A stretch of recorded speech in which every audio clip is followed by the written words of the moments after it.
You haven't had me on one of your records. Yes, I... That would be a... No, I was on your record. And you were on my record.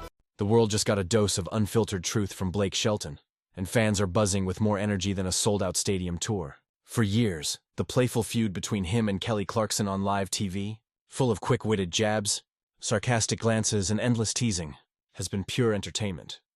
Everyone has wondered if it was all well-rehearsed act for the cameras. Now Blake has let something slip. A candid admission that seems to confirm what everyone has long suspected. It wasn't a pre-planned soundbite or a carefully crafted joke. It was a raw, spontaneous moment that changed everything. Now every funny rivalry on The Voice and every headline about their feud looks entirely different. So, what did Blake really say? And why is this comment causing such a stir? Let's dive into the details. Blake Shelton's unvarnished confession about Kelly Clarkson. Let's paint the picture. It's May 2025. The atmosphere in the studio for the Kelly Clarkson show is absolutely electric. You can feel the charge in there the moment you walk in.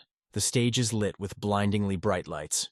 Cameras are positioned to capture every angle, and the audience is humming with anticipation, rustling their programs and chattering excitedly with neighbors. Then she appears, Kelly. She steps out in a stunning electric blue power suit, looking every inch the con she is. She's poised, confident, and full of a vibrant energy, moving across the set as if it's her own personal living room. The crowd immediately explodes with applause. Moments later, Blake Shelton ambles onto the stage, the epitome of relaxed country cool. He's in his signature denim jacket, comfortable jeans, and well-worn cowboy boots, and a mischievous half-smile that says he's about to share a private joke with the entire world. The contrast is brilliant. Kelly's sparkling, high-energy pop vibe against Blake's slow-moving, witty country charisma. And just like that, the banter begins. It's sharp, rapid-fire, and full of good-natured sarcasm. A unique back-and-forth only they can truly master. Kelly lands the first bunch, playfully mocking his song, Texas. Blake, you're from Ada, Oklahoma. Did you forget?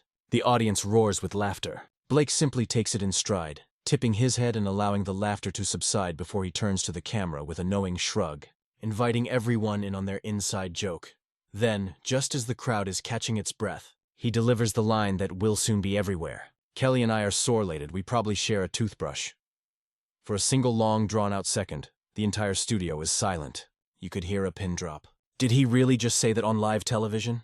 And then complete pandemonium. The crowd erupts in a mix of laughter and sheer shock. Kelly clutches at her chest in mock horror, gasping with laughter, struggling to come up with a comeback, but completely overwhelmed by her own amusement. She's wheezing, doubled over with tears of laughter streaming from her eyes. It's an unscripted, genuine, and completely magnetic moment.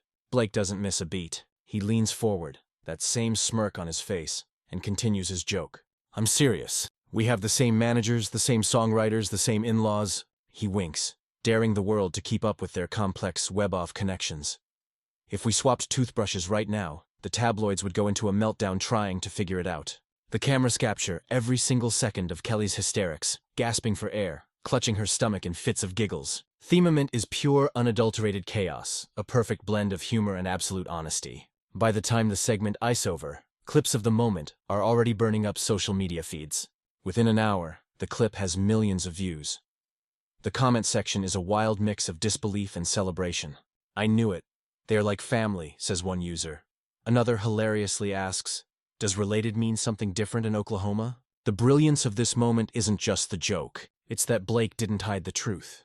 There were no press releases, no carefully scripted words, no media spin. He just said it right there on the screen and let the world react, even his publicist, likely hiding somewhere backstage in a state of simultaneous shock and admiration. Couldn't help but post a single cowboy hat emoji. There was no denial, no attempt at clarification. Blake meant what he said, and somehow it was a home run. How Blake and Kelly became country cousins. Before anyone starts panicking and drawing out family trees on their dinner table napkins, let's make one thing clear. No, Blake and Kelly are not literally cousins. When Blake says they are related, he isn't talking about genetics. He's talking about the incredibly intertwined, impossibly tight-knit world of Nashville and the country music industry that has been their home for decades. It's a scene so small, so deeply connected that everyone's lives intersect in ways that would make an outsider's head spin.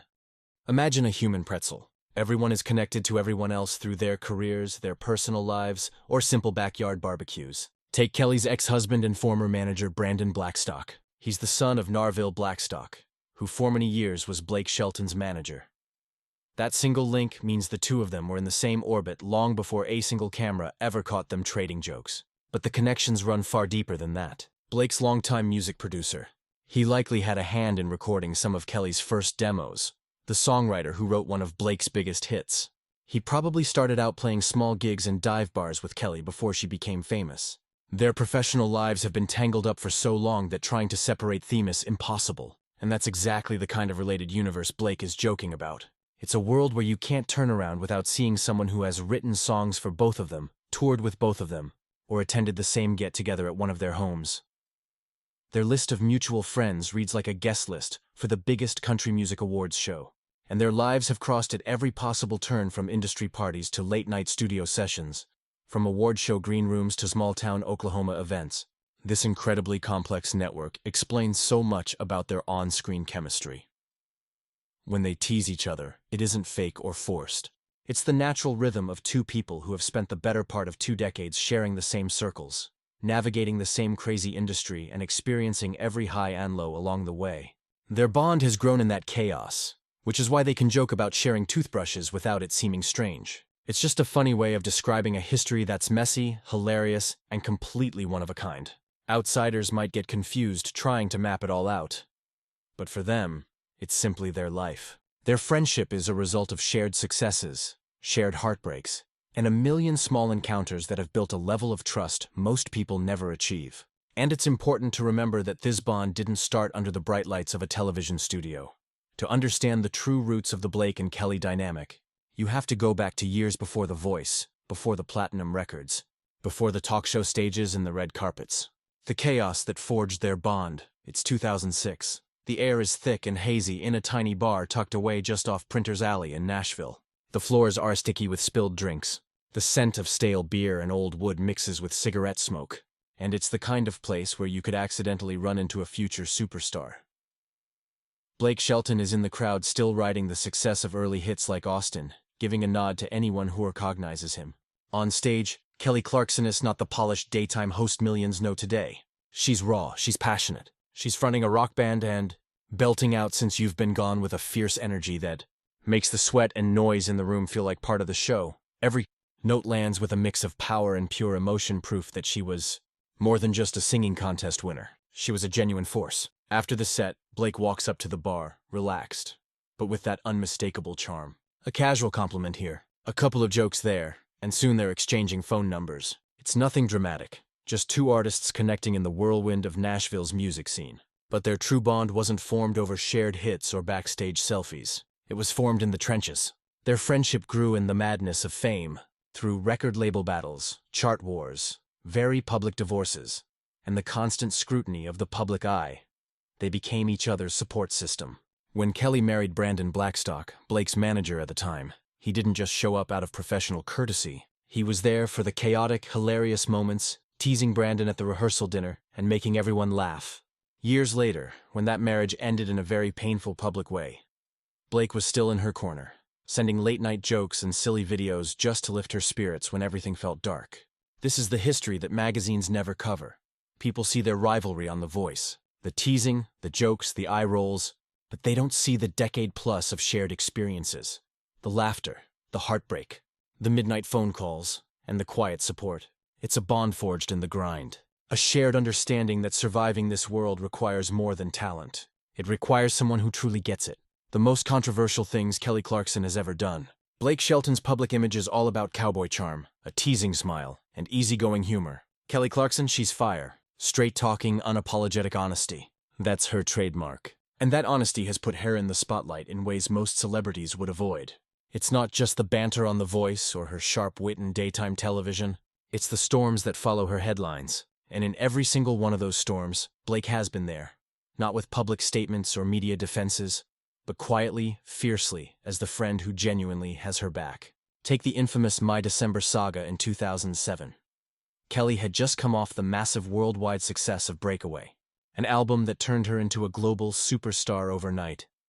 But for her third album, she wanted something different, something raw, personal, and rock-infused. She co-wrote the entire record, pouring her life into every note. The record label, though, and the legendary Clive Davis reportedly weren't fans. They were pushing for another Since You've Been Gone, polished and radio-friendly. Reports say Davis Evan publicly criticized the album and allegedly told her she was a terrible writer, saying she should just sing instead of trying to be a songwriter. Kelly was painted as difficult, a young woman who refused to be a puppet. She had to fight tooth and nail just to release the album the way she wanted. Through it all, Blake stayed in the wings, quietly watching, never joining the public argument, but privately checking in, sending support, and later admitting he hated seeing her attacked for simply wanting to be herself. Fast forward to 2018, Kelly made a simple comment in a radio interview about spanking her kids, saying it was how she was raised and she didn't see a problem with it. Almost instantly, the internet erupted. Parenting blobs exploded with criticism. Child development experts weighed in and social media turned into a full-blown debate about her parenting skills. Through the chaos, Blake didn't post a single defense on Twitter, didn't call out the haters. He simply sent a text telling her she was a great mom, plain and simple. That was all she needed. Then came 2023. The Kelly Clarkson show made headlines with allegations of a toxic work environment. Rolling Stone reported that some staff felt overworked and mentally strained. Importantly, every person interviewed was quick to say that Kelly herself was fantastic and likely unaware of the issues. Still, her name was dragged through the headlines. Once again, Blake stayed publicly quiet. But according to insiders, a subtle gesture of support appeared. Pizza trucks started showing up on Fridays for weeks, anonymously paid for by someone in Nashville. It was his way of saying without words that he had her back. That's the perfect dynamic of their relationship.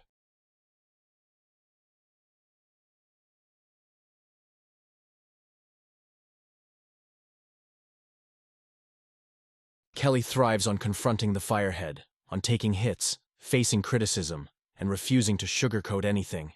Blake thrives on consistent support, quiet, steady, and effective. Together it works. He knows exactly when to laugh with her, when to roast her on camera, and when to stay in the background, letting her face the world while he quietly makes sure she's never alone. The fan frenzy and the duet fever. The very second Blake Shelton dropped that now famous related line about Kelly Clarkson, the internet collectively went nuts. And I mean truly lost its mind. This wasn't just another viral clip destined to get a few thousand views and fade away. No, this was a full-blown cultural moment for anyone who had been watching their dynamic for years and had a sneaking suspicion that there was something deeper between them. People had been tracking their jokes, their playful eye rolls on The Voice, and the way they could go from roasting each other to laughing until they cried in a single breath. And suddenly, Blake confirmed it in the most absurdly perfect way. The social media reactions were instant and insane. Twitter was flooded with reactions from hysterical to downright analytical. One fan perfectly captured the vibe by calling them basically Chandler and Joey, but with cowboy hats and better singing. Another internet detective went full CSI, posting a split-screen image of Blake's iconic 90s mullet next to Kelly's streaky highlights from her American Idol days in 2002. Captioned related icons since dial-up. On Instagram, the polls were nonstop. Every story asked the same question. What are they, siblings or soulmates? And the public's answer was loud and clear. A staggering 73% went with siblings, a sign that fans not only embraced the joke, but felt like they'd finally cracked the code of the Blake and Kelly universe. TikTok, Assleways, turned the volume up to 11 users immediately grabbed the audio clip of Blake's comment and ran with it. Stitches, duets, and reenactments flooded the platform. Thousands of people mimicking funny office romances, awkward family dinners, and hilariously tangled professional connections. One viral stitch started with the text, POV, your work bestie is also your cousin's ex-neighbor's former boss, perfectly capturing the absurd interconnected chaos Blake was joking about. Even Kelly's mom, Jean, got in on the fun, dropping 3 crying, laughing emojis under a clip of the interview, a quiet, powerful stamp of approval. But the fan reaction didn't stop at laughter. It quickly turned into action. Right after Blake's line, Kelly, still wiping tears from her eyes, leaned into the microphone and challenged him.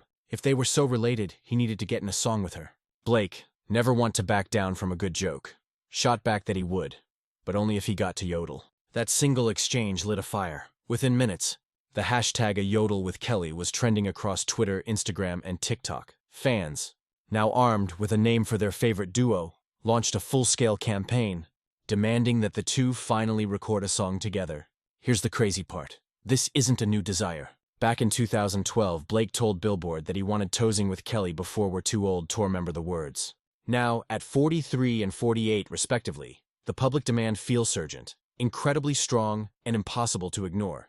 Rumor has it that Kelly's next album might have an open feature slot, and the online consensus is that it belongs to Blake. Fans aren't just asking, they're campaigning. Memes, TikTok videos, and Instagram posts all paint the same picture. The duet isn't just inevitable, it's long overdue. What comes next for the Country Cousins? Blake Shelton's Country Cousins comment didn't just create a viral moment. It completely reshaped how the world sees him and Kelly Clarkson. This wasn't a scandal, a secret revelation, or a dramatic headline. It was branding, whether they meant it that way or not. For years, fans had been reading between the lines, trying to decode their teasing, eye rolls, and over-the-top roasting on The Voice. Now Blake essentially gave them the key. The sibling, chaotic, hilariously tangled friendship is 100% real, and it's out in the open. So what does this mean for the future? For one, expect the on-screen antics to go up a notch or 5. The next time Kelly and Blake air on a stage or a talk show set together, the playful chaos could get even more unhinged. They no longer need to hint at inside jokes or subtle digs because the premise's public. Picture Blake spinning Kelly's chair around mid-inter just to watch her reaction. Or Kelly forcing Blake to belt out the Oklahoma State song in full comically dramatic twangus revenge. It's no longer subtext. It's a main feature. Every roast, every jab, every exaggerated sigh on camera will carry the weight of decades of friendship, and fans will know exactly why they're laughing. But beyond the laughs, the confession gives fans a rare glimpse into the humanity behind the headlines. It's a reminder that under the glitz, the awards, and the carefully curated social media posts are two people who've spent years leaning on each other when the spotlight got too hot. They've weathered public criticism, messy divorces, industry politics, and more. And their bond has only grown stronger. That's what makes the public side of their friendship so compelling. It's funny, chaotic, and relatable because it's grounded in real loyalty. Does this mean a full tour is coming? Probably not, at least not anytime soon. Both Blake and Kelly have packed schedules with Vegas residencies reportedly locked through 2026, plus recording sessions, family commitments, and other projects. A full-scale tour would be logistically brutal. But what the confession does open is the door to smaller high-impact collaborations, a one-off CMT Crossroads special. A surprise single for fans, even a live-streamed duet event. After this, any collaboration featuring Blake and Kelly feels like a guaranteed hit. The audience is ready, the chemistry is undeniable, and the story practically writes itself. In the end, Blake didn't just deliver a funny quote. He co-signed a brand, chaotic, loyal, unfiltered, and impossible to ignore. Their friendship is now a shared narrative for the public to follow, a storyline built over decades of behind